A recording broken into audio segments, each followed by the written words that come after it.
উত্তম আদর্শের বাস্তব নমুনা কেউ নন, একজন ব্যক্তি মুহাম্মদ সাল্লাল্লাহু আলাইহি ওয়াসাল্লাম। চরিত্র খুঁজতে গেলে এক ব্যক্তি যথেষ্ট আমাদের জন্য। আমাদের এই মহান ব্যক্তিকে যদি আমরা ধরতে পারি, কোন স্টেশন আমাদের আটকা পড়তে হবে না। কবর নামক স্টেশন, মিজান নামক স্টেশন, পুলসিরাত, হাউজে কাউসার, আখিরাত, বিচার দিবস, সব জায়গায় যে মানুষকে লাগবে, যে মহামানবের প্রয়োজন হবে, তিনি হচ্ছেন মুহাম্মদ সাল্লাল্লাহু আলাইহি ওয়াসাল্লাম। রাসূলকে ছাড়া কোনো উপায় নাই, এবং তার আদর্শ লালন না করলে আল্লাহকেও পাওয়া যাবে না। আল্লাহ শর্ত জড়িয়ে দিয়েছেন, ঠোঁট মিলিয়ে খুব কমন আয়াত, ঘরের আয়াত, পকেটের আয়াত, আমার সঙ্গে ঠোঁট মিলিয়ে বলুন, ইন কুনতুম তুহিব্বুনাল্লাহ ফাত্তাবিউনি ইউহিব্বুকুমুল্লাহ ওয়া ইয়াগফির লাকুম যুনুবাকুম ওয়াল্লাহু গফুরুর রহিম। জোরে বলুন আল্লাহু আকবার। কি মুহাম্মদ সে वफा तूने तो हम तेरे है, ये है जहां चीज है क्या लौह कलम तेरे है। মুহাম্মদকে যদি ভালোবাসো, ভালোবাসা পাবে আমার, লৌহ কলম লুভিবে তোমরা, মাটির পৃথিবী শেকন ছাড় সব পেয়ে যাবে। রাসূলকে মুহাব্বত করতে হবে, প্রাণের চেয়ে বেশি প্রিয় মনে করতে হবে। রাসূলকে চেতনায় রাখতে হবে, ভাবনায় রাখতে হবে, সব জায়গায় তাকে প্রাধান্য দিতে হবে। আমার বন্ধুগণ, রাসূলের জীবনের যত চরিত্রের সৌন্দর্য ছিল, এর মধ্যে এক নম্বর চরিত্র ছিল, তিনি ছিলেন সত্যবাদী। তার নাম যদিও মুহাম্মদ আহমদ, আরেকটা লাকাব ছিল, আরেকটা নাম ছিল, তার নাম কি বলেন? বলেন তার নাম কি? আল আমিন। এটা আরবের কুরাইশদের দেওয়া লাকাব, আল আমিন, সত্যবাদী, আমানতদার তিনি ছিলেন। কিন্তু যদি প্রশ্ন করা হয় জাতিগতভাবে, যদি আমার দেশের মানুষকে নিয়ে যদি জরিপ করা হয়, আমার দেশের অধিকাংশ মানুষগুলো সত্য কথা বলে না মিথ্যা কথা বলে? হাসা না মিছা? একটু বলেন না, একটু কথা বলেন। কি বেশি কথা? আমাদের দেশের মানুষ বেশি কথা কোনটা বলে, সত্য না মিথ্যা? মিথ্যা, খুব মিথ্যা কথা বলে। একটা জিনিস বিক্রি করতে নিয়ে কত যে কৌশল। যদি পল্টনে যান, গুলিস্তানে যদি আপনি কোনো একটা গেঞ্জিও কিনতে যান, হয়তো একটা প্যান্ট কিনবেন অথবা একটা গেঞ্জি কিনবেন, বিপদ না নিরাপদ? কন্ত শুধু কি বিপদ? দাম বলবেন কেমনে আপনি? দাম বলা মাত্রই আপনার কিনতেই হবে, উপায় নেই।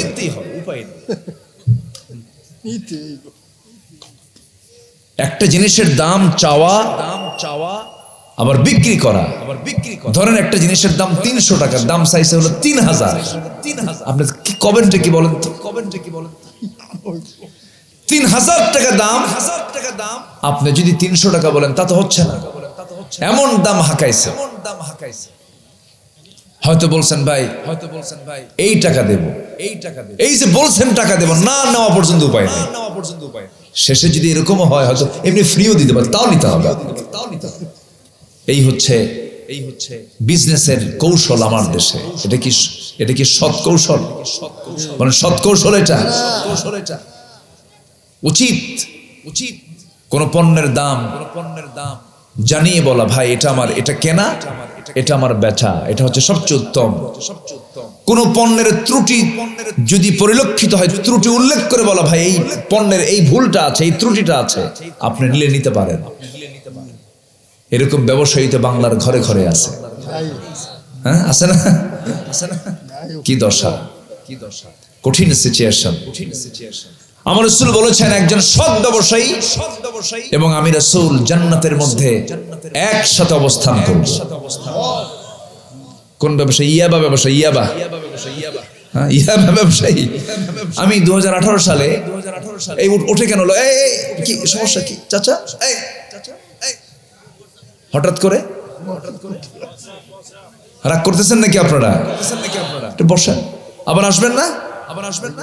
আচ্ছা ঠিক আছে, বসেন। না আবার ইয়াংও দেখলাম দুটো গেল, ওই যে বসেন বসেন।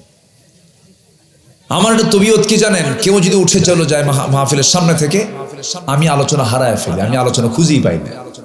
এটা বসেন, এখানে বসে যদি আপনার সামনে থেকে যদি কেউ যায়, আলোচকের একটা করে বুকের তার ছিঁড়তে থাকে, কষ্ট হয়।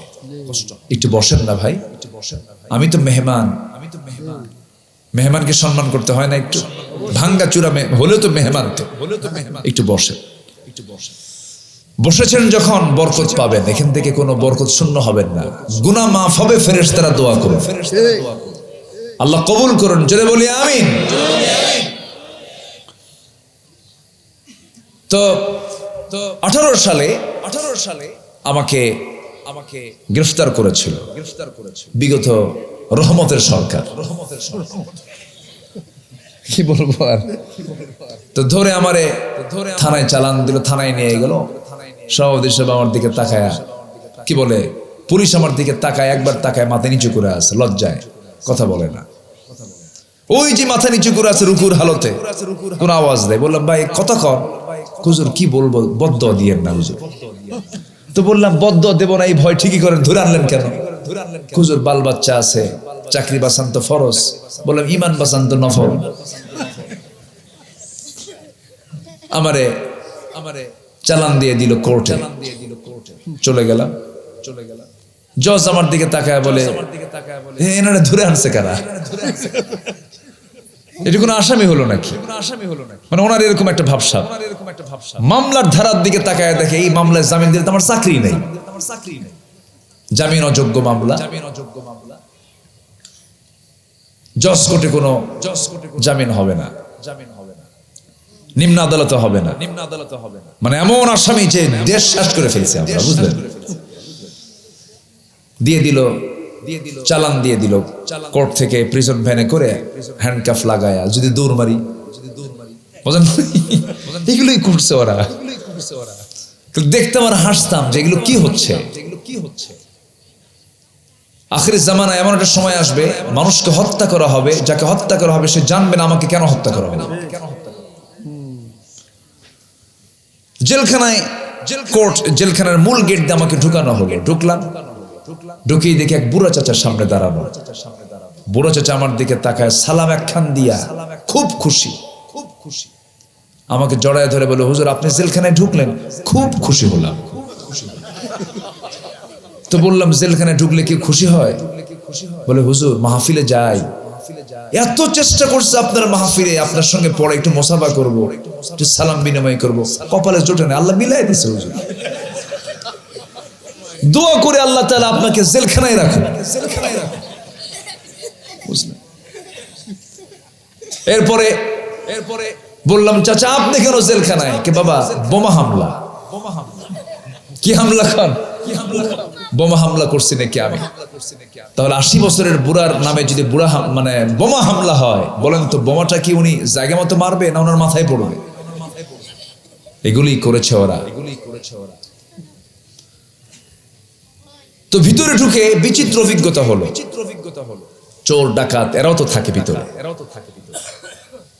এক বুড়া চাচার সঙ্গে দেখা হলো, মোষ লাল টকটকা। বললাম চাচা আপনি হঠাৎ করে, আমি ঢোকার আরো 7-8 দিন পরে ওনাকে ঢুকাইছে। বললাম আপনি এই সময় কেন? এই সময় তো রাজনীতির মামলা ছাড়া তো কেউ ঢুকে না। কে বাবা সরকারের মাথা খারাপ কেন? বেহেশতের গাছের বিরুদ্ধে আন্দোলন শুরু করছে। বেহেশতের গাছ মানে বাবা গাঁজা।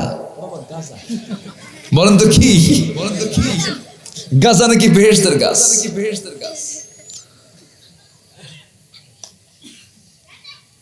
আমার ওয়ার্ডে আমি যেই রুমে থাকতাম, সেই রুমে এরকম একজন আসামি, ওনার মামলা হচ্ছে ইয়াবা মাদকের মামলা। তো বলে হুজুর আমি মনে হয় খুব দ্রুত বের হব, দোয়া করেন। আমার ব্যবসায় ধরা পড়ছিলাম তো। কি ব্যবসা করেন? আমি হজও করেছি, আমি নিজে খাই না, মানুষকে খাওয়াই। কি ইয়াবা? কি কথা কি বুঝতেছেন? মানে সে ভাবতেছে এটা আমার ব্যবসা, কোনো সমস্যা নাই, আমি তো খাই না, আমি মানুষকে খাওয়াই। চিন্তাটা দেখেন। বলেন তো আমরা কি জাতিগতভাবে ভালো হতে পেরেছি? বলেন তো ভালো হতে পেরেছি?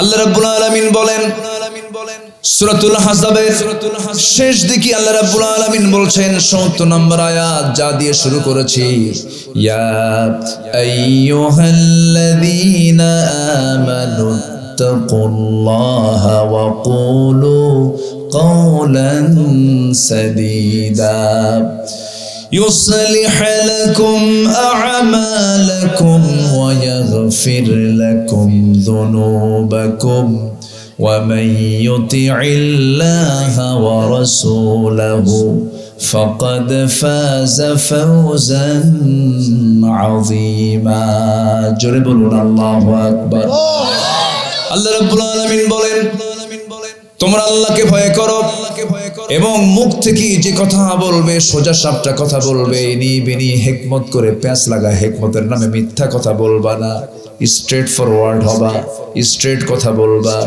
যদি সত্য কথা বলতে পারো, সোজা সাপটা কথা যদি বলতে পারো, আল্লাহ বলছেন পুরস্কার হলো তোমার ভুলভাল যে আমলগুলো ছিল আমি আল্লাহ নিজে ঠিকঠাক করে দেব। সুবহানাল্লাহ। তোমার যে ভুলগুলো ছিল আমি আল্লাহ নিজে ঠিক করে দেব, আমি তোমাকে পাস করে দেব। জোরে কার সুবহানাল্লাহ। ইউসলিহ লাকুম আ'মালাকুম, আমি তোমাকে পাস করে দেব, ঠিকঠাক করে দেব। আল্লাহু আকবার। সত্যের পুরস্কার কি? as-sidq yunji wal kidhbu yuhlik, as-sidq yahdi ila al-jannah, সত্য মানুষকে জান্নাতে পৌঁছায় দেয় আর মিথ্যা মানুষকে জাহান্নামের দিকে নিয়ে যায়। আমরা 54 বছর যে নেতৃত্ব দেখেছি সব মিথ্যা নেতৃত্ব দেখেছি। এগুলো নেতৃত্বে আর এই ফাঁদে আর পা দেব না। বহু চাপা মারছে ওরা, এত চাপা শক্ত ওদের, ট্রাকের চাকা উঠলে ওদের চাপা ভাঙবে না, এত চাপা। ওই চাপা আমরা আর দেখতে চাই না, আমরা কাজ দেখতে চাই। কি দেখতে চাই বলেন তো? শুধু যদি নেতৃবৃন্দ যদি মিথ্যা ছেড়ে দিত, দেশ অনেক আগেই অনেক দূর এগিয়ে যেত। এত মিথ্যা কথা বলছে আর ভিতর দিয়ে দেশের টাকা বাইরে পাচার করেছে। রাজনীতি যদি করতে হয় আপনাদের, পাচারকৃত টাকা ফেরত এনে রাজনীতি করুন। আস্তে কোন কেন? আস্তে কোন কেন? 54 বছরে যে নবীর চারিত্রিক সনদ আল্লাহ তাআলা নিজে দিয়েছেন।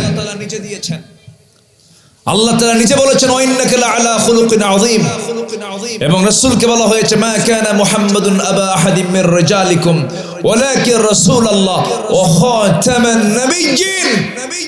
আমার নবী হচ্ছেন সর্বশেষ নবী, প্রাসাদের সর্বশেষ লাগানো ইট উনি।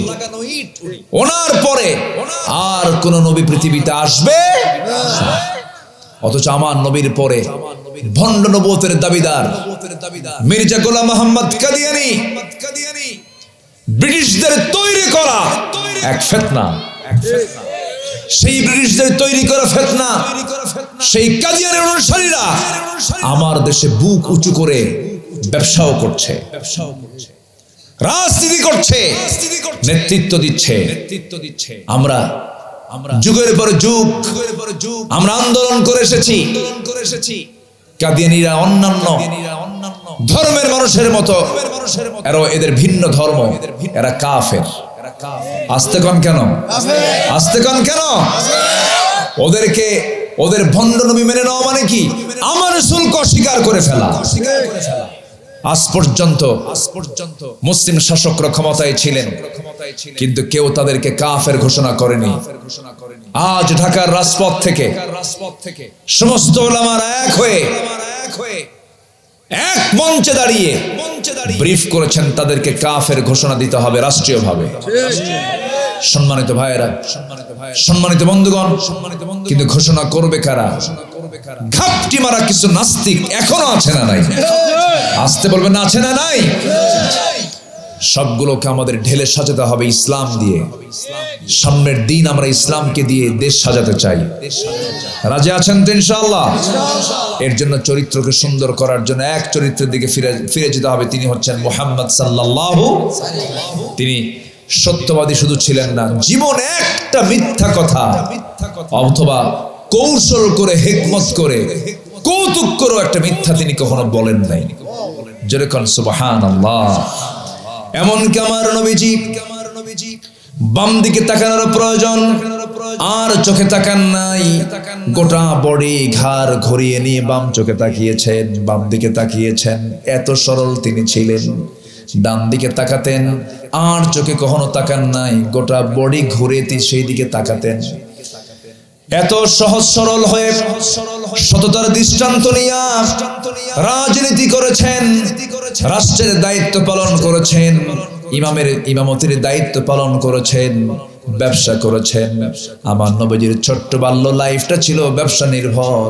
চাচা ব্যবসায়ী ছিলেন, বিয়ে করেছেন এমন একজন নারীকে, তিনি একজন ভালো বিজনেস ওম্যান ছিলেন, ভালো ব্যবসা বুঝতেন। নবীজি তার কাছ থেকে কিছু শিখে নিয়েছিলেন।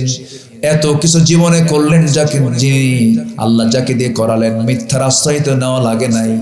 রাজনীতি করতে যদি মিথ্যার আশ্রয় নিতে হয়, সে রাজনীতিবিদের মুখে আমাদের থুতু মারা দরকার, ঠিক কিনা? তোর রাজনীতি মিথ্যা কথা বলিস, মদের বোতল হাতে নিয়া কর্মীদের হাতে মদের বোতল তুলে দিস, রাত কাটে নারীবাজি করে মদের বোতল হাতে নিয়া ওই সমস্ত নেতৃত্বের মুখে আমরা জুতা মারি, থুতু মারি। বাদ দিয়ে দেব। আমরা মূল নেতা ধরবো একজনকে, তিনি হচ্ছেন মুহাম্মদ সাল্লাল্লাহু আলাইহি ওয়াসাল্লাম। কি রাসূল তিনি ছিলেন। 10টা বছর মদিনার 10টা বছরে 86টি যুদ্ধ তিনি পরিচালনা করেছেন। হুনাইনের যুদ্ধের সব গনিমতের মালগুলো রাসূল নিজ হাতে বন্টন করে নিজের ঘরে শূন্য হাতে ফিরে আসলেন। আম্মা জান আয়েশা বলছেন, ইয়া রাসূলুল্লাহ, কিছু নিয়ে আসছেন? কি নিয়ে আসবো, সব তো দিতেই গেল আমার। আছে কিছু আয়েশা ঘরে? বলছেন, না তো হুজুর, কিচ্ছু নাই। মাসের পর মাস চলে যেত, উনুনে চুলায় আগুন জ্বলতো না। আমার নবীজি শুধু পানি পান করে সারা দিন রোজার নিয়তে সেহরি করে নিতেন। আমার নবীজি নিজ হাতে বন্টন করলেন, কিন্তু বন্টনের সময় একটু মুহাজিরদেরকে একটু বেশি দিলেন। মুহাজিরদেরকে কি করলেন? বেশি দিলেন। এখন মানুষ তো মদিনার আনসার সাহাবীরা তারা ভাবলেন রাসূল নিজের দেশের মানুষগুলোকে এত প্রাধান্য দিলেন। এরকম চিন্তা আসে কিনা বলেন তো একটু? মানুষ মাত্র আসে কিনা বলেন? আসে কিন্তু আসে। আমার নবীজি শুনতে পেলেন যে সাহাবীদের মধ্যে এই জাতীয় কথা চলতেছে। আমার নবীজিকে নিয়ে তারা এমন জাতীয় মন্তব্য করছে যে গনিমতের মালগুলো সব মুহাজিররা পেল, আনসাররা পেল না, মদিনার সাহাবীরা পেল না। কেউ কেউ বলেই ফেললেন, আল্লাহর কসম, রাসূল নিজ কওমের সঙ্গে মিশে গেছেন। এমন জাতীয় কথা যখন নবীর কানে এলো, রাসূল কি ধৈর্যহীন নেতা ছিলেন নাকি? উচ্ছৃঙ্খল ছিলেন নাকি? রাগলেন না, খেপলেন না। ঈমানের দৃঢ়তা দেখেন। আমার নবীজি ভাষণ দিলেন, সবাইকে সামনে রেখে, আনসার মুহাজিরদেরকে সামনে রেখে বলছেন, ইয়া মা'শারাল আনসার أوجدتم يا معشر الأنصار في أنفسكم في لعاعة من الدنيا تألفت بها قوما ليسلموا وأكلتكم إلى إسلامكم ألا ترضون يا معشر الأنصار أن يذهب الناس بالشاة والبعير وترجعوا برسول الله صلى الله عليه وسلم إلى رحالكم।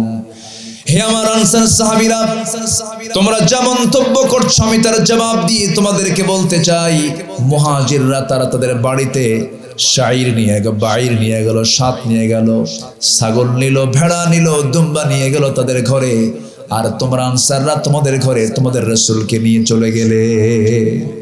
কারো উত্তম হলো, রাসূলকে নিয়ে তোমরা ঘরে ফিরলে আর মুহাজিররা উট ভেড়া দুম্বা নিয়ে গেল, তোমরা তো আমাকে নিয়ে তোমরা তোমাদের ঘরে চলে গেছো। মন খারাপ করো কেন?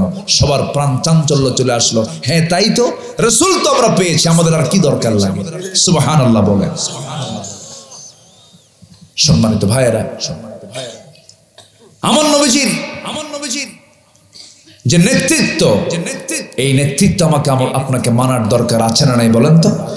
এক জায়গায় না সব জায়গায়, এক জায়গায় না সব জায়গায়, সব জায়গায় মানতে হবে।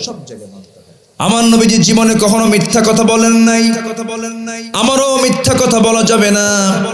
কখনো কাউকে রূঢ় ভাষায় কথা বলেন নাই, আমারও রূঢ় ভাষা প্রয়োগ করা যাবে না। আমার রাসূল কখনো প্রতিশোধ পরায়ণ ছিলেন না, আমারও প্রতিশোধ পরায়ণ হওয়া যাবে না। আমার নবীজি খুব নম্র মেজাজের মানুষ ছিলেন। উগ্রতা তার মধ্যে চুল পরিমাণ ছিল না, ধৈর্যের সীমাহীন একজন পিরামিড ছিলেন তিনি। এমন ধৈর্য তার মধ্যে ছিল, তার ইতিহাসের এই 63 বছর ইতিহাসের বিভিন্ন জায়গায় বিভিন্ন প্রেক্ষাপটে আমরা দেখতে পেয়েছি। আমার নবীজি কেউ যদি তাকে ব্যক্তিগত আক্রমণ করতো, রাসূল তাকে হাসি মুখে মাফ করে দিতেন। আল্লাহু আকবার বলেন। ব্যক্তিগত, সেটা কি বলেন তো? ব্যক্তিগত। কিন্তু দ্বীনের ব্যাপারে আমার নবীজি খুব কঠোর ছিলেন। আসল জায়গায় তিনি যা হওয়া দরকার তাই ছিলেন। ধরুন বিচার ব্যবস্থা, একজন মহিলা চুরি করে ধরা পড়েছে, সম্ভ্রান্ত পরিবারের, বংশীয় পরিবারের। ধরা পড়ার পর হাত কাটতে হবে, চূড়ান্ত সিদ্ধান্ত রাসূল জানায় দিলেন, হাত কেটে দাও। চোর চুন্না সারিকু ওয়াস সারিকাতু ফাকতাউ আইদিয়াহুমা। সাইয়েদনা ওমর ফারুক রাদিয়াল্লাহু আনহু কিছুক্ষণ পরে আসলেন, এসে বলছেন, ইয়া রাসূলুল্লাহি, একজন মহিলা চুরি করে ধরা পড়েছে, তার লোকজন আমার কাছে এসেছিল, বারবার অনুনয় বিনয় করছে, মেহেরবানি করে দেখুন তো, একটু ক্ষমার দৃষ্টিতে দেখা যায় নাকি, শাস্তি লঘু করা যায় নাকি। আমার নবীজি সঙ্গে সঙ্গে বলছেন, ওমর তোমার দারাজ কণ্ঠ কোথায় চলে গেল? এই মুহূর্তে যদি এমন সংবাদ চলে আসতো যে মহিলা চুরি করে ধরা পড়েছিল তার নামও হলো ফাতিমা, আমার নবীর মেয়ের নামও ফাতিমা। রাসূল বললেন, শোনো, ওই ফাতিমা চুরি না করে যদি এই চুরি করাটা প্রমাণ হয়ে যেত, ফাতিমা বিনতে মুহাম্মদ সাল্লাল্লাহু যদি চুরি করে ধরা পড়ে যেত, আমি রাসূল আমি তোমাদেরকে বলতে চাই, আমি নিজে আমার মেয়ে ফাতিমাকে সবার চোখের সামনে আমি নিজে হাত কেটে দিতাম। আল্লাহু আকবার বলেন। কি চরিত্র আল্লাহ পাক তার মাধ্যম দিয়ে বিশ্ববাসীকে মডেল করে বিশ্ববাসীর সামনে উপস্থাপন করেছেন। জোরে বলি সুবহানাল্লাহ। সেই রাসূল আমরা পেয়েছি, আমরা ধন্য। আমরা সেই কিতাব পেয়েছি যা সকল কিতাবের সত্যতা প্রমাণ করে। আল্লাহু আকবার। আমরা ধন্য, আমরা উম্মত হিসেবে ধন্য। আমরা সব দিক থেকেই আল্লাহ পাক আমাদেরকে প্লাস রেখেছেন। আলহামদুলিল্লাহ বলবেন না? সম্মানিত ভাইয়েরা, আমার রাসূল ছিলেন ধৈর্যের একজন পিরামিড। একজন নবীর ভিতরে খুব রাগ বেশি ছিল। বলুন তো সে নবীটা কে হতে পারে? বলেই ফেললেন তো, মুসা আলাইহিস সালাতু ওয়াস সালামের নামটা আসেই চলে। কোরআনের পরতে পরতে প্রায় জায়গায় তার নামও কিন্তু ঘন ঘন পাওয়া যায় না? পাওয়া যায়। এই নবীটা খুব মজার নবী ছিলেন, খুব মজার নবী। খেলা হয়েছে তো, বোঝেন না? ফেরাউনের সঙ্গে খেলছেন না? কত কি হয়েছে, ছোট্ট থেকে কত ষড়যন্ত্র, এর মধ্য দিয়ে আল্লাহ পাক তাকে তিলে তিলে বড় করলেন ফেরাউনের বাড়িতে। আবার আল্লাহু আকবার বলেন। অনেক লম্বা লম্বা কথা, ওইদিকে যাব না। শুধু ধৈর্যটা যে দরকার, রাগ দিয়ে যে কাজ হয় না, আল্লাহ পাক এই নবীকেও ঠিক করে ফেলছেন। রাগ করা যাবে না। রাগের ঠেলায় একদিন মারছেন এক লোককে থাপ্পড়, ওর আদব ঠিক করার জন্য। কিন্তু থাপ্পড় দিয়ে আদব ঠিক করবে কখন? থাপ্পড় খায়া সঙ্গে সঙ্গে মরছে।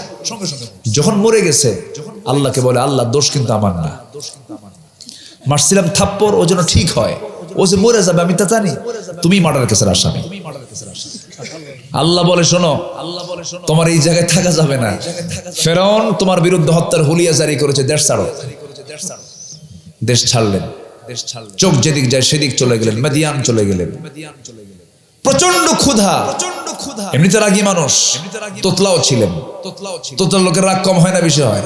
আর রাগ উঠলে মুখে কোনো কথা আসে? আর এক লাইন তো শেষ 3 মিনিট, আর কথা নাই। খাবার নাই, সামনে একটা কূপ পেলেন, কূপ থেকে পানি তুলে পান করলেন। হঠাৎ করে দেখেন 2 মহিলা হাতে বালতি নিয়ে আসলো, কূপের সামনে দাঁড়ায় আছে। এই দাঁড়ায় আছো কেন? শক্তি নাই। কি শক্তি নাই? ঢাকনা আছে, টান দিতে লাগবে। পুরুষ মানুষ ছাড়া পারবে না। সবাই পানি নিয়ে যাবে, আমরা পর্দার নিয়ম রক্ষা করে কূপ থেকে অবশিষ্ট পানি আমরা তুলে নিয়ে যাব। উনি ভাবলেন বেচারা মহিলা মানুষ, সন্ধ্যার পরে মেয়েরা কেমনে যাবে, রিস্ক হয়ে যায়। এই দাও বালতি দাও, এই দাও বালতি দাও। বালতি হাতে নিলেন, কূপের ধারে গেলেন, ঢাকনা টান দিতে 7 থেকে 8 জন পুরুষ লাগে, উনি একাই ধরলেন বাম হাতে, মারছেন ফিকা, 14 হাত দূরে গিয়ে ছিটকে পড়ছে। মহিলা থরথর করে কাঁপে আর কয়, এটা মানুষ না অন্য কিছু। নবীদের গায়ের শক্তি কম না বেশি? বেশি। বালতি ভরে পানি তুলে দিলেন, বললেন সোজা বাড়িতে চলে যান, সন্ধ্যার পরে মেয়েদের বাইরে থাকতে নেই। চলে গেছেন বাড়িতে। বৃদ্ধ পিতা বলছে, মা প্রত্যেক দিন সন্ধ্যা পার হয়ে যায়, অন্ধকার হয়, আজকে তাড়াহুড়ো করে আসলে কেমন? আব্বা কবিয়ুন আজিজ, শক্তিশালী একজন যুবকের সন্ধান পেয়েছি, খুব শক্তি রাখে, একাই সে ঢাকনা খুলে দিয়ে আমাদেরকে পানি তুলে সাহায্য করলো। বুড়া বাপ বলছে, শোনো মা, আগামীকালকে তুমি আমার বড় মেয়ে ওই কূপের ধারে গিয়ে ওই যুবকের সন্ধান পেয়ে যাবে, আমার সালাম জানায় বলবে, আবুনা শাইখুন কবির, আমাদের বাপ বুড়া মানুষ, চোখে দেখে কম, চলাফেরা করতে পারেন, আপনাকে সালাম জানিয়েছেন, আমাদের বাড়িতে আপনার দাওয়াত দিব আমার পক্ষ থেকে, যাও। পরের দিন পাঠায়া দিলেন। চলে গেছেন। মুসা আলাইহিস সালামকে লক্ষ্য করে বলছে, যুবক, আব্বা বুড়া মানুষ আপনাকে সালাম জানিয়েছেন, আপনাকে দাওয়াত দেন, আপনি কি যাবেন নাকি? খুব খুশি হলেন, আহারে এই জনপদের কোনো মানুষ আমাকে চেনে না, ভালোই তো হলো, খুব ভালোই ব্যবস্থা হয়ে গেল, যাব আমি, কিন্তু যাব কেমনে, বাড়ি তো চিনি না। এবার বলছেন, আমি কেমন করে যাব? মহিলা বলছে, আপনার টেনশন নাই, আমি সামনে সামনে চলবো, আপনি আমাকে ফলো করে করে আমার পিছে পিছে আপনি আসবেন। আল্লাহর পয়গম্বর তখন তিনি হন নাই, মুসা আলাইহিস সালাম যুবক, টকবগে যুবক, তখন বলছে, মহিলা শোনো, এমন পুরুষ আমি মুসা না, আমি এমন যুবক নই যে তুমি মহিলা সামনে সামনে চলবে, আমি পিছে পিছে যাব, আমার চোখের গুনাহ হয়ে যাবে। অতএব মেয়েদের সতর একরকম, পুরুষের সতর একরকম, পুরুষ সামনে সামনে চলবে, নারী পিছে পিছে আসবে, পিছে আয়, কথা বুঝেন না? পিছে আয়, তিনি বারবার তাকাচ্ছেন না, নারীকে নারীর মর্যাদা দিয়ে কথা বলছেন। শুধু মহিলা কোনো কথাও বলতে পারবে না, শুধু 2টা শব্দ তুমি বলবে আমার সামনে, যদি ভুল করে ডান দিকে রাস্তা যদি বাম দিকে যায় তখন বলবে ডান, আবার বাম দিকে রাস্তা যদি ডান দিকে রাস্তা যদি বাম দিকে বলি ডান বলবে, আবার যদি ডান দিকে রাস্তা যদি বাম দিকে হয় বাম বলবে। শুধু এই 2টা শব্দই বলে আমাকে সতর্ক করবে, বাকি অতিরঞ্জিত কোনো কথা বলা যাবে না, কারণ অকুলনা কওলাম মারুফা। এই কথা বলেই সামনে হাঁটলেন, পিছনে মহিলা মনে মনে চিন্তা করতেছে, গতকালকে শক্তি দেখলাম গায়ের দারুণ শক্তি, আজকে দেখি চরিত্রের শক্তিও ভালো, ছায়া থাকে না, লক্ষণ খারাপ না, ভালো মানুষ, নারী জাতিকে সম্মান করে, মনে মনে পছন্দ। কি বুঝতেছেন কি? চলে গেছেন বাড়িতে। বৃদ্ধ লোকের সামনে যখন যুবক মুসা যখন দাঁড়ায় গেছেন, দাঁড়ানোর সঙ্গে সঙ্গে সালাম বিনিময় হলো, বাক্যালাপ হলো। বাক্যালাপের এক সময় মুখ থেকে এক কথায় তিনি বের করে দিলেন, এক ফাঁকে বের হয়ে গেল। বৃদ্ধ লোকটা বলছে, যুবক, সালাম কালাম তো হলো, পরিচয় কিন্তু জানি কে, তোমার নাম তো মুসা। উনি জড়সড় হয়ে গেলেন, এত দূর আসলাম, আমাকে চিনল কেমনে? লোকটা চেনার তো কথা নয়।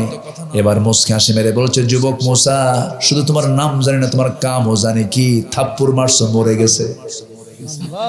থাপ্পড় মারছো, মরে গেছে। উনি আরো জড়সড় হয়ে গেলেন। এবার বলছেন, শোনো মুসা, কি চিন্তা করো, টেনশন করো না, আমাকে বুড়া মনে করতেছো, কিন্তু সাধারণ বুড়া আমি নই। এই মাদিয়ানবাসীদের মধ্যে বহু বুড়া আছে, সব বুড়ার মধ্যে আমি স্বতন্ত্র বুড়া। আমার চামড়া কুচকে গেছে ঠিক আছে, কিন্তু আমার পরিচয় হলো ওয়া ইলা মাদিয়ানা আখাহুম শুআইবা। এই মাদিয়ানবাসীর জন্য যাকে পয়গম্বর করে পাঠানো হয়েছে, আমি হলাম সেই পয়গম্বর শুআইব আলাইহিস সালাতু ওয়াস সালাম। এই কথা বলার সঙ্গে সঙ্গে যুবক মুসার আনন্দ দেখে কে জড়িয়ে ধরে নিজেকে ভাগ্যবান মনে করে বলছেন, আমার জীবনটা বড় ধন্য হলো, নবীর সঙ্গে সাক্ষাৎ হয়ে গেল। এবার শুআইব আলাইহিস সালাতু ওয়াস সালাম বলছেন, শোনো, গতকালকে আমার মেয়েকে দেখেছো, আজকেও মেয়েকে দেখেছো, দেখার পর্ব শেষ, আর দেখতে দেব না। এখন 2টা মেয়ের যে কোনো একটা মেয়েকে বিয়ে দিতে চাই, তুমি কি বিয়ে করবা নাকি? জবাব দেয়, যখন তখন। কি বুঝতেছেন কি? যখন তখন মানে কি এক পায়ে খাড়া একই দেন। কিন্তু শোয়েব আলাইহিস সালাম বললেন না, তোমার যেহেতু ব্যাকগ্রাউন্ডটা খুব একটা ভালো না, থাপ্পড় মারলেই মরে।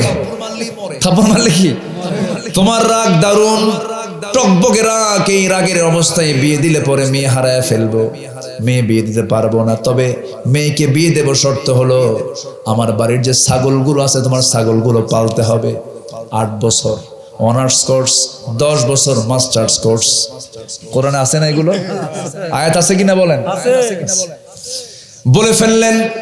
মুসা আলাইহিস সালাম বললেন তাও রাজি, তবু নবীর বাড়ি ছাড়ুম না। নবীর বাড়ি ছাড়বো না, নবীর বাড়ি থেকে যাব। 10 বছর পূর্ণ হলো। ইবনে কাসির এসেছে, তাফসীর ইবনে কাসির এসেছে 10ম বছরের শেষ দিন, যেদিন তিনি ছাগলগুলো নিয়ে যখন মাঠ থেকে ছাগলগুলো নিয়ে আসতেছিলেন, অনেকগুলো ছাগল পাল থেকে একটা ছাগল মারলো, একদিকে একা দৌড়। বলেন তো ছাগল কি শান্ত প্রাণী নাকি? পৃথিবীতে সবচেয়ে শান্ত প্রাণীর নাম ছাগল। আর সেই মানে তেলা মার্কা একটা প্রাণীর দায়িত্ব নিলেন কোন নবী? মুসা। রাগ কম না বেশি? বেশি রাগের লোকের দায়িত্বে পড়লো ছাগল পালা। পালতে পালতে 10 বছর পূর্ণ হয়েছে। সর্বশেষ দিন ছাগলগুলো নিয়ে বাড়িতে আসতেছিলেন। বাড়িতে আসতে নিয়ে একটা ছাগল মারল, একদিকে দৌড়। সেই দৌড় মারা ছাগলটার পেছনে নবীও দৌড়। ছাগলও দৌড়ায়, নবীও দৌড়ান। যত দৌড়ানোর পরিমাণ বাড়বে রাগ কমবে না বাড়বে? বাড়তে বাড়তে 100 ডিগ্রি ছাগল ধরে ফেলেছেন। দুই পা শক্ত করে ধরে 2 হাতে সামনে চড়েছেন, এক আছাড়ে মেরে ফেলবেন। কিন্তু লক্ষ্য করে দেখেন ছাগলটার চোখ মুখে দারুণ ভয়, থরথর করে কাঁপতেছে, লঙ্কুপ দিয়ে ঘামগুলো ঝরে ঝরে পড়তেছে। সঙ্গে সঙ্গে ভাবলেন ছাগল, তুই তো ছাগল, মাইরা কি লাভ? পাগলে কিনা বলে ছাগলে কিনা খায়। তোর মায়েরা কি লাভ? তোর মায়েরা তো কোনো লাভ নাই। দয়া হলো, মায়া হলো, 2 পা ছেড়ে দিয়া 2 হাত দিয়ে ছাগলটাকে কোলের মধ্যে নিলেন, আদর করলেন, রহম করলেন, দয়া করলেন। আল্লাহ বললেন মুসা রাগ কমে গেছে, নবুয়ত দিয়ে দিলাম। জোরে কান সুবহানাল্লাহ। আর আমার নবী কি? আমার নবী মার খেলেন। মার খাওয়ার পরে জিবরিল আমিন এসে বলে হুজুর যারা মারলো তাদেরকে শেষ করে দেব, 2 পাহাড়ের চেপায় তাদেরকে রেখে শেষ করে দেব। রাসূল বললেন না রে না জিবরাইল, কাকে দাওয়াত দেব? মেরে ফেললে তো দাওয়াতের লোকই পাবো না, মাফ করে দিলাম। জোরে কান সুবহানাল্লাহ। ধৈর্যশীল হব আমরা। 1 নম্বর হলো সত্যবাদী হব। কি হব বলেন তো? সত্যবাদী হব। আয়াত এটাই বলে আল্লাহকে ভয় করব, সত্যবাদী হব। মুমিন জীবনের চরিত্র কেমন হওয়া দরকার? 1 নম্বর হলো মুত্তাকি হয়ে যাব। নাম্বার 2 হলো সত্যবাদী হব। নাম্বার 3 হলো আমানতদার হব। যারে আমানতদারিতা নাই তার তো ঈমানই নাই। লা ঈমানা লিমান লা আমানাতা লাহ। টাকা নিয়ে খরচ নিয়ে টাকা দেয় না এমন লোক মনে হয় বাংলার জমিনে নাই। আর কিছু সময় আমি যে পয়েন্টকে সামনে রেখে কথা বলা শুরু করেছি, কিছু কথা যদি বলি আমাকে সময় দেবেন তো ইনশাআল্লাহ? জোরে বলি ইনশাআল্লাহ। সম্মানিত ভাইরা, জেনারেটর আবার এত কাছে দিছে, খুব কাছে হয়ে গেছে। মানে ওয়াজ এখন আমারটাও জোরে হয় না মেশিনেরটা জোরে হয়, আমি এই চিন্তায় আছি। একটু দূরে হলে ভালো হতো। এটা আওয়াজটা আমাদের একটু কানকে ভারী করে দিচ্ছে। নীরব নিস্তব্ধ পরিবেশ আমি পাচ্ছি না। যেন দ্রুত যেন বিদ্যুতের ব্যবস্থা হয়, আমি এটা একটু কামনা করছি। সম্মানিত ভাইয়েরা, তাহলে যে কোনো কিছুতেই আমাদের একটা নির্দিষ্ট আদর্শ দরকার। সে আদর্শ আম্বিয়ে কেরাম। আর আমাদের মূল আদর্শ একজন ব্যক্তি, তিনি হচ্ছেন মুহাম্মদ সাল্লাল্লাহু আলাইহি ওয়াসাল্লাম। বিদ্যুৎ চলে আসছে, আমি বললাম না, মানে এটা খুব হঠাৎ করে মনে হয় কোনো একটা মিসিং হয়েছে, চলে গেছে। বিদ্যুৎ চলে আসতেছে। ইনশাআল্লাহ বলেন, ইনশাআল্লাহ বলেন। সম্মানিত ভাইয়েরা, তো যারা মুমিন হবে তাদের চারিত্রিক গুণ হবে, 1 নম্বর হলো তারা মুত্তাকি হবে। নাম্বার 2 হলো তারা সত্যবাদী হবে। নাম্বার 3 তারা হবে আমানতদার। আল আমানাহ আন তুআদ্দুল আমানাহ ইলা আহলিহা। তোমরা আমানতদারিতা ঠিক রাখো।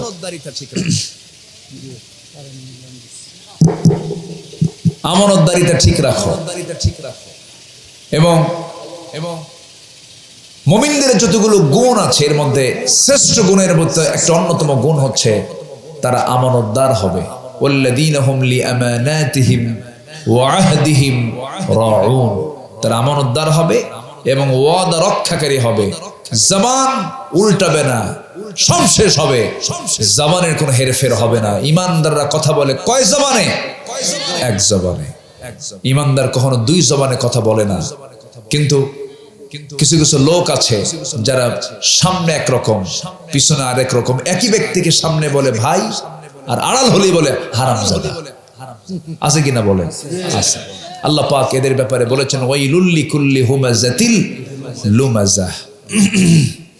তাহলে আমরা এই গুণগুলো নিয়ে আসব, যে গুণ রাসূল শিখিয়ে দিয়েছেন। আমরা সেই সিরাতগুলোকে আমরা লালন করব। আমরা জন্ম বৃত্তান্ত নিয়ে যতটুকু চর্চা করি তার চেয়ে বেশি চর্চা করতে হবে হচ্ছে আমার রাসূলের সিরাত নিয়ে, যেন আমাদের ভিতরে এটা উপস্থিত হয়ে যায়। রাসূলকে ভালোবাসা মানে হচ্ছে তার আনুগত্য করা, আর আনুগত্য মানে হচ্ছে তার সমস্ত চরিত্রকে নিজের ভিতরে উপস্থিত করা। এটাই হচ্ছে ইত্তেবা। এটার নাম কি? ইত্তেবা, আনুগত্য করা। সম্মানিত ভাইয়েরা, আমরা আমানতদার হব। রাজি আছি তো ইনশাআল্লাহ? যেরকম আমানতটা কি দেখেন, আমানত এটা গুরুত্বপূর্ণ একটা বিষয়। সাইয়্যিদুনা ওমর ফারুক রাদিয়াল্লাহু তাআলা আনহু হাতের মধ্যে রাষ্ট্রের পক্ষ থেকে এক বোতল মধু আনলেন। এক বোতল মধু আনলেন। সেই মধুর বোতল নিয়ে স্ত্রীর সামনে গিয়ে বলছেন, স্ত্রী সুন্দর করে এটাকে 5টা ভাগ করো। প্রতিবেশী 4 জন, আমরা 1 জন, মোট কটা ভাগ হলো? 5টা ভাগ। তো বোতল হস্তান্তর করার একটু পরেই বলছেন, আমার স্ত্রী থামো, তোমাকে মাপতে দেব না, তোমাকে ভাগ করতে দেব না, আমাকে বোতলটা ফেরত দাও। আচ্ছা, এরকম আচরণ যদি কোনো স্বামী তার স্ত্রীর সাথে করে, বলেন তো আমার আপনার বউ কি করতে পারে? মনে হচ্ছে আপনাদের সবার বউ মনে হয় রাবিয়া বস্রির মতো মনে হচ্ছে। হ্যাঁ, রাগ করতো?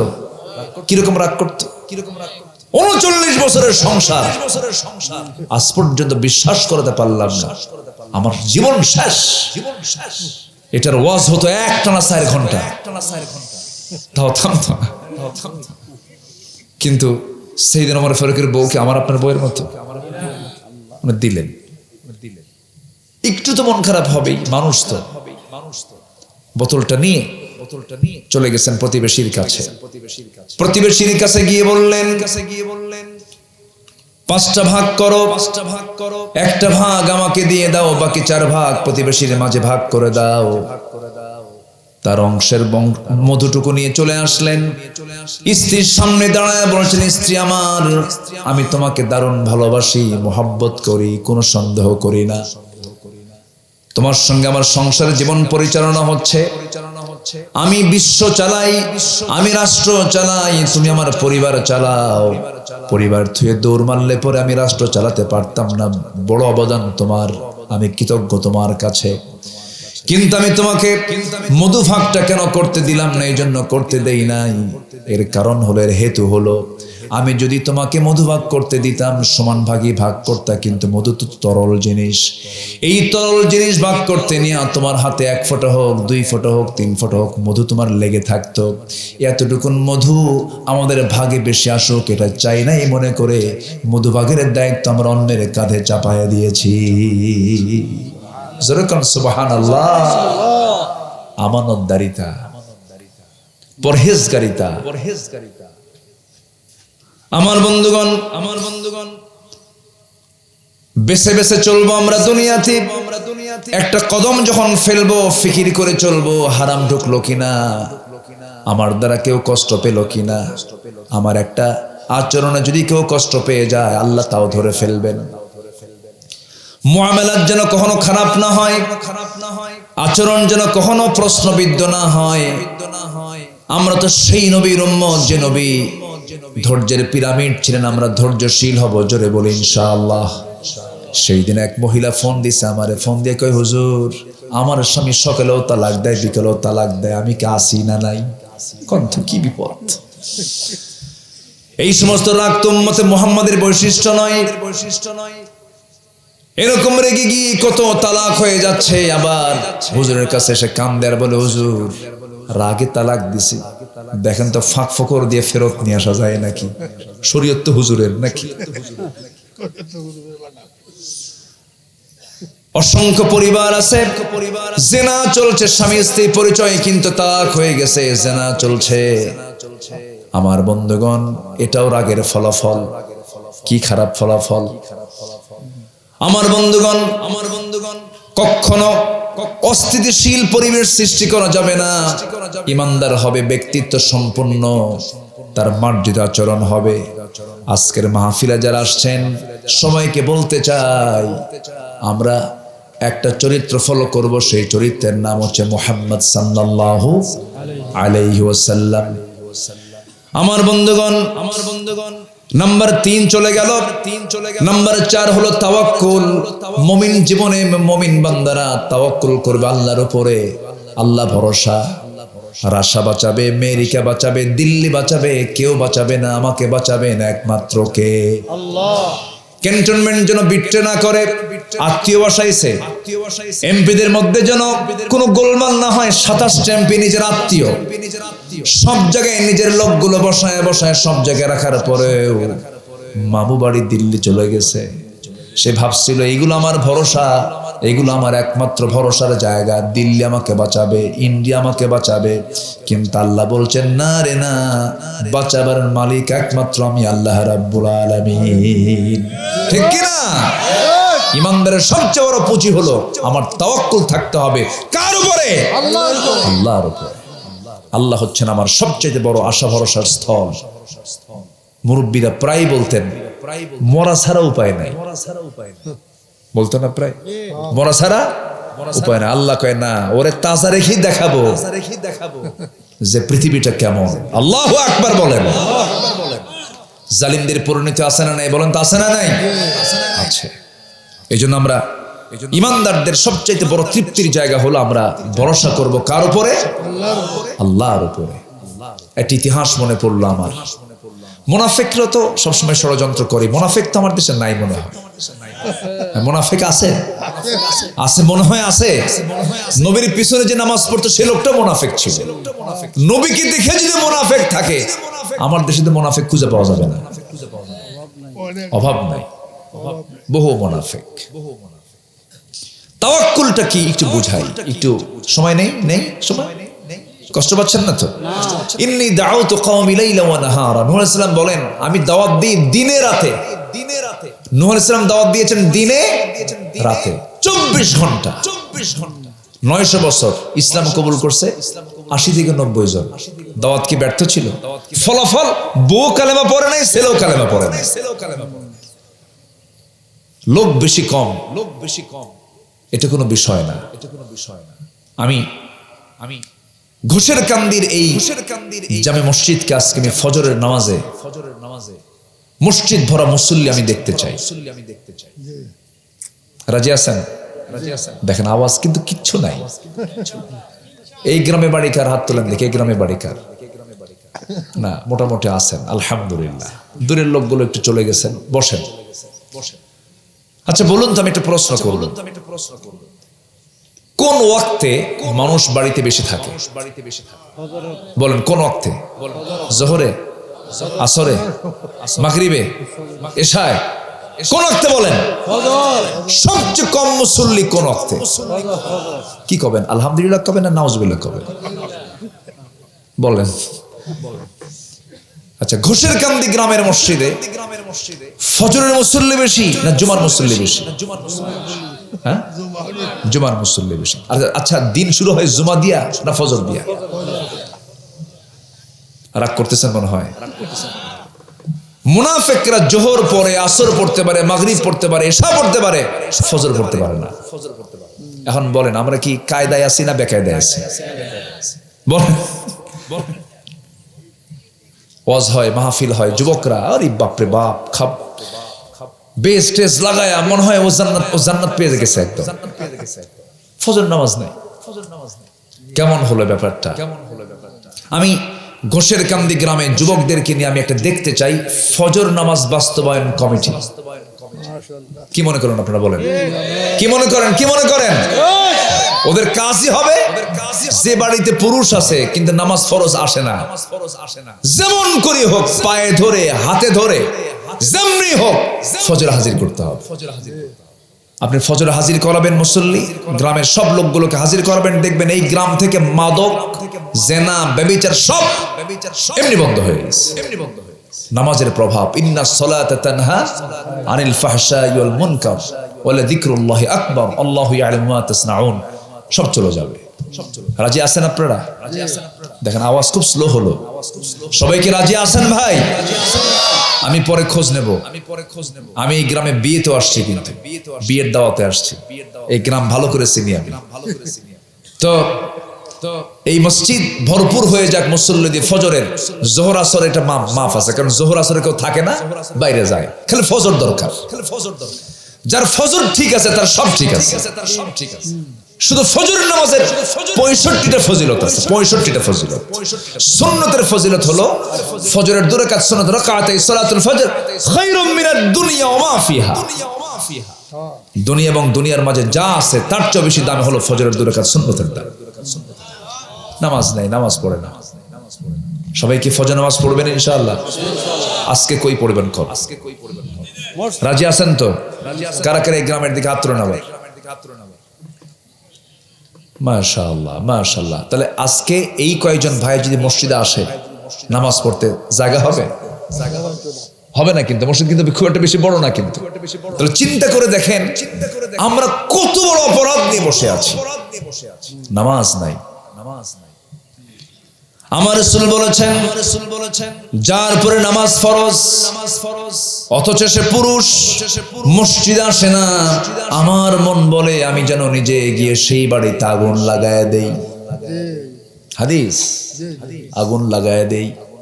আমি আগুন লাগায় দিতামই যদি নারী আর শিশু যদি বাড়িতে না থাকতো। কত গুরুত্ববহ জামাতে নামাজটা। এক অন্ধ সাহাবী নবীর সামনে এসে বলছেন, ইয়া রাসূলুল্লাহ, অন্ধ মানুষ হাঁটতে পারি না, চিনতে পারি না, আমি কি মসজিদে যাব নাকি? আমার রাসূল বলছেন, তুমি কি করো? হুজুর জামাতেই পড়ি, কষ্ট হয়। রাসূল বললেন, না, যদি যেতে পারো ইশারা করে করে হলো জামাতে নামাজ পড়বা, জামাতে নামাজ ছাড়া যাবে না। এত গুরুত্ব নামাজের, সে নামাজ হেলায় খেলায় চলে যায়। আল্লাহ পাক আজকের ফজরটা মসজিদ ভরপুর হয়ে যায়। জোরে বলি আল্লাহুম্মা আমিন। আল্লাহ কবুল করুন, জোরে বলি আমিন। শেষ বিশ্বকাপ, ফুটবল বিশ্বকাপের খেলা চলছে। রাত 2টা-3টার দিকে এরকম খেলা হয়েছে না? আমি চট্টগ্রাম থেকে মাহফিল করে আসতেছি, রাত 2টার দিকে না 1:30টার দিকে একজন ফোন দিয়েছে। 1:30টার দিকে ফোন কি মানে নরমাল ফোন আসে? বিশেষ কোনো ফোন, মৃত্যু অথবা মানে জরুরি কোনো সংবাদ ছাড়া তো ফোন দেয় না কেউ। তো সময় ফোন দিয়ে আমাকে সালাম দিয়ে বলে, হুজুর ফোন দিলাম, আমি আপনার খুব ভক্ত, একটু দোয়ার জন্য ফোন দিচ্ছি। আচ্ছা 1:30টার দিকে কি দোয়া হয়? কত? আমি রাগ করলাম না, ঠিক আছে দোয়া করি। হুজুর দোয়াটা হলো, আমি নিজে উযু বানাইছি, নামাজ পড়ছি 2 রাকাত। কিছুক্ষণ পর ব্রাজিল আর্জেন্টিনার খেলা, বুঝলেন? আমি কই হাই রে বিচিত্র মানুষ। চিন্তা করুন, রাত জেগে জেগে খেলা দেখছে, কোনো ক্লান্তি নেই, অথচ ফজরের সময় ডাক হচ্ছে আসসালাতু খায়রুম মিনান নাওম, বান্দা ঘুমায়। রাসূল বলেন 24 ঘন্টার একটা মুহূর্ত আল্লাহ পাক প্রথম আকাশে আসেন। প্রথম আকাশ, আল্লাহু আকবার বলেন। প্রথম আকাশে এসে বলেন, আলা মিন মুস্তাগফিরিন ফাগফির লাহ, কোন ক্ষমা প্রার্থী আছে আমার কাছে ক্ষমা চাবে, আমি তাকে মাফ করে দেব। ওই সময় আবার শয়তান চান্স নাই। শয়তান কি নাই? ওই সময় চান্স নাই। যে সময় প্রথম আকাশে আসে শয়তান ওই সময় বান্দার কাছে আসে। বান্দার শিওরে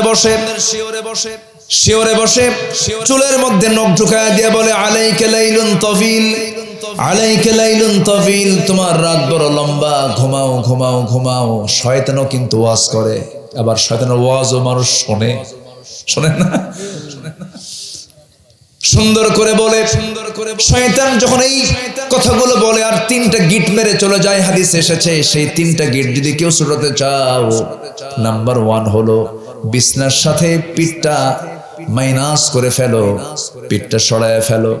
1 নাম্বার গিট চলে যাবে। নাম্বার 2 গিট হলো উযু করবে সুন্দর করে, ফরজ মনে করে। যে কোনো নামাজের জন্য উযু করা কি? নফল নামাজের জন্য ফরজ, ফরজ নামাজের জন্য উযু করা ফরজ, সর্বক্ষণের জন্য ফরজ। উযু বানাবে, 2 নাম্বার গিটটা ছুটে চলে যাবে। নাম্বার 3 হলো তুমি যখন পায়ে হেঁটে হেঁটে ঘোষের কান্দি বাঙ্গাল ভিটার মসজিদে যখন রওনা দিবা, মসজিদে নামাজে পড়বা, সালাম ফিরবা, 24 ঘন্টা শয়তান তোমাকে আর ওয়াসওয়াসা দেওয়ার সাহস পাবে না। বুরিকালি উম্মতি ফি বুকুরিহা, আমার উম্মতের বরকতময় সময় হলো সকালবেলা। সুবহানাল্লাহ বলেন। সকালবেলা ফজর যারা পড়বে তারাই বরকত পায়। কুকুর ঘুমায় রাতে না দিনে? দিনে ঘুমায়। আজকে সমাজে কিছু লোক আছে কুকুরের চরিত্র, দিনবেলা ঘুম পারে, আছে না এরকম? সারা রাত আড্ডা মারে আর সকালবেলা কি করে? ঘুম পারে। এটা কিসের চরিত্র? কুত্তা কুত্তা কি করে কোন? ছাগল কি করে? ছাগল কি দিনের বেলা ঘুমায়? কোনদিন দেখছেন কোন ছাগল দিনে ঘুমায়? মোরগ ঘুমায়। এরা সব সন্ধ্যার বেলা চলে যায়। Early to bed early to rise. আগে ঘুমায়, আগে ঘুম থেকে উঠে। এটা হালাল, খাওয়াও হালাল, গোশত হালাল। কুত্তা। আল্লাহ তুমি সবাইকে বোঝার তৌফিক দাও। জোরে বলি আমিন। মনে হয় খুব ধমক দিয়ে কথা বললাম, রাগ করলেন মনে হয়। আজকে যেন ফজরটা ভরে যায় মসজিদ দিয়ে, আল্লাহ কবুল করুন। মসজিদ যেন ভরে যায়, আল্লাহ কবুল করুন। সবার বাড়িতে মা বোন আছে না নাই? নামাজ পড়ে? নামাজ না পড়লে কি করবেন? আমাদের এলাকায় আমি এক মাহফিল এরকম বলতেছি, আমাদের এলাকায় মারাকে কোবান বলে। কোবান খুঁজে নামাজ না বলে কোবামু, মানে মারবো না। সুন্দর করে বুঝাবো আমরা, জোরে বলি ইনশাআল্লাহ। সুন্দর করে বুঝাবো, নামাজটা দিয়ে যেন পরিবার সাজানো থাকে। আল্লাহ কবুল করুন, জোরে বলি আমিন। 4 চলে গেল, অনেক কথা ছিল। নাম্বার 5 হলো ইখলাস থাকতে হবে। কি থাকতে হবে বলেন তো? ইখলাস। ইখলাস যার থাকে সে হলো মুখলেস। কোন মুখলেস? কাবাসিয়ার মুখলেস, কোরআনের মুখলেস হতে হবে। আল্লাহ রাব্বুল আলামিন বলেন, ওয়া মা উমিরু ইল্লা লিয়াবুদুল্লাহা মুখলিসিনা লাহুদ্দিন। জোরে বলুন আল্লাহু আকবার। নাম্বার 6 হলো আদালত, ন্যায় বিচার যেন ঠিক থাকে। এই চরিত্র আমরা আনবো। কুনু কাওয়ামিনা লিল্লাহি শুহাদা বিল কিসত। নাম্বার 7 হলো তওবা করা, ক্ষমা প্রার্থনা করা। এই চরিত্রগুলো আমাদের জীবনে আমরা উপস্থিত করে ফেলবো। ওয়া ইদা ফাআলু ফাহিশাতান আও যালামু আনফুসাহুম যাকারুল্লাহ ফাস্তাগফিরু লিযুনুবিহিম। নাম্বার 8 হলো দয়াশীল হওয়া, সহানুভূতি নিজের ভিতরে জাগ্রত করা। খুযিল আফওয়া ওয়া আমুর বিল উরফি ওয়া আ'রিদ আনিল জাহিলিন। নাম্বার 9 হলো নম্র হওয়া। উগ্র হওয়া না, নম্র হওয়া। নম্র হওয়া, আপনার কাছে যেন মানুষ ভিড়ে, আপনার কাছে যেন মানুষ আসে, এমন চরিত্র উপহার দেওয়া। নাম্বার 10 হলো কৃতজ্ঞ হওয়া। সব ক্ষেত্রে কৃতজ্ঞতা প্রকাশ করা, বিনয়ের ভাব প্রকাশ করা। লা ইন শাকারতুম লা আযীদান্নাকুম। নাম্বার 11 হলো সুজা, সাহসী হওয়া। নবীর মধ্যে সমস্ত গুণগুলো ছিল কি ছিল না বলেন? ছিল। সাহসী তিনি ছিলেন, এত সাহসী ছিলেন যে উহুদের দিন বললেন সাহাবীরা, তোমরা কেউ যদি নাও যাও, আমি রাসূল নিজে গিয়ে বাতিলের মোকাবেলা করব। জোরে বলি আল্লাহু আকবার। এত সাহসী ছিলেন। নাম্বার 12 হলো নেক কাজের আদেশ দেওয়া, মন্দ কাজ থেকে বিরত রাখা। এরপরে নাম্বার 13 হলো বিশ্বাসযোগ্যতা হাসিল করা, সিকাহ। ওয়াল্লাযীনা হুম লিআমানাতিহিম ওয়া আহদিহিম রাউন। নাম্বার 14 হলো নিষ্ঠা, নিষ্ঠাবান হওয়া। ইখলাস ফিল আমাল। আল্লাযী খালাকাস সামাওয়াতি ওয়াল আরদ লিয়াবলুয়াকুম আইয়ুকুম আহসানু আমালা। নাম্বার 15 হলো হিলম, সহনশীল হওয়া। সহনশীল আচরণ হওয়া, ব্যালেন্স লাইফ ক্রিয়েট করা, ভারসাম্যপূর্ণ জীবন যাপন করা। রাগ উঠছে, ওয়াল কাযিমিনাল গায়জ ওয়াল আফিনা আনিন নাস ওয়াল্লাহু ইউহিব্বুল মুহসিনিন। জোরে বলুন আল্লাহু আকবার। সহনশীল হয়ে সহনশীল আচরণ করা। রেগে গেলাম না, দেখলাম সহনশীল হয়ে গেলাম, রেগে গেছি, থেমে গেলাম, আল্লাহ তাকে বিশাল পুরস্কারে পুরস্কৃত করবেন। এই গুণগুলো আমার নবীর মধ্যে আল্লাহ রাব্বুল আলামিন শতভাগ দিয়েছিলেন। এই গুণগুলো আমরা নিয়ে আসবো, জোরে বলি ইনশাআল্লাহ। মুনাফিকি যেন না থাকে, ফুসুকি যেন না থাকে, এরপরে শিরকের যেন কোনো ছোঁয়া না থাকে, কুফুরি যেন না থাকে, জুলুম যেন না থাকে। আল্লাহ কবুল করুন, জোরে বলি আমিন। সম্মানিত ভাইয়েরা, অনেক কথাই বলে ফেললাম, আরো আগেই শেষ করে দিতাম, কিন্তু একটু পয়েন্টগুলোকে মিলায় নিয়ে সামারাইজ করে যতটুকু পেরেছি বলার চেষ্টা করেছি। আল্লাহ যেন আমল করার তৌফিক দান করেন, জোরে বলি আল্লাহুম্মা আমিন। আরো জোরে আল্লাহুম্মা আমিন। সবাই নামাজের মতো করে একটু বসি, আমরা ধীরে ধীরে দোয়ার দিকে যাব। আশপাশে অনেক মাইয়াত শুয়ে আছেন, কবরবাসী আছেন, তাদের জন্য দোয়া হবে। এই শেষ বেলায় সেটাও বলতেছেন? আচ্ছা, বলবো? শুনতে রাজি আছেন? কারো কোনো আপত্তি নাই তো? এটা হচ্ছে ফজরের শ্রোতা, ফজরের শ্রোতা এগুলো সবাই ফজর পর্যন্ত মনে থাকবেন। শ্রোতার মধ্যে কিছু ক্লাস থাকে তো, কিছু কিছু শ্রোতা থাকে আদর্শ, সবাই আদর্শ, কিন্তু কিছু কিছু শ্রোতা থাকে যে যতক্ষণ আসি ততক্ষণ আসে, এরকম থাকে না? কিছু থাকে। জি আলহামদুলিল্লাহ। গজল কি বলি, ওয়াজের মাহফিলও গজল গাইতে হয়। আমি চাই না, কিন্তু এই যে মানুষ কেমনে যেন জানে, একটু বলতে হয়। জি দেখা যাক, একটু একটু ভাঙ্গা গলায় একটু বলি আজকে। হ্যাঁ বলবো, ওরে বাবা, বলবেন? মাশাআল্লাহ, হুনাইন, মাশাআল্লাহ, আলহামদুলিল্লাহ।